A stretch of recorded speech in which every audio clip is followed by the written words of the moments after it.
আজ বৃহস্পতিবার, আজ হলো বুদ্ধ পূর্ণিমা। তো পূর্ণিমাতে আমাদের বাড়িতেও নারায়ণ পুজো হচ্ছে।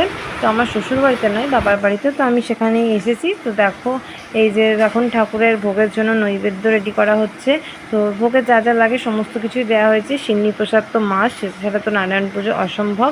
তো মা সমস্ত কিছু রেডি করে নিয়েছে ঠাকুরমশাই আসার আগেই। তো ঠাকুরমশাই চলেও এসছে। এরপর ঠাকুরমশাইয়ের যে কাজগুলো সেগুলো তিনি করে নেবেন।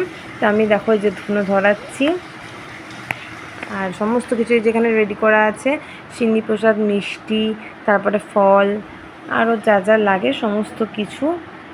তো মাও কিছু করেছে, আমি কিছু কিছু করে দিয়েছি, মা বেশিরভাগটাই করেছে।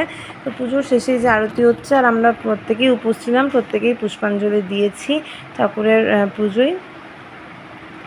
এরপরে আরতি হয়ে গেলে প্রসাদ দেওয়া হবে। এই যে সবার জন্য ফ্ল্যাটে প্রসাদ রেডি করা হচ্ছে, তো সবাইকে দেওয়া হবে। তো চলো, আবার দেখা হবে নেক্সট শর্টসে।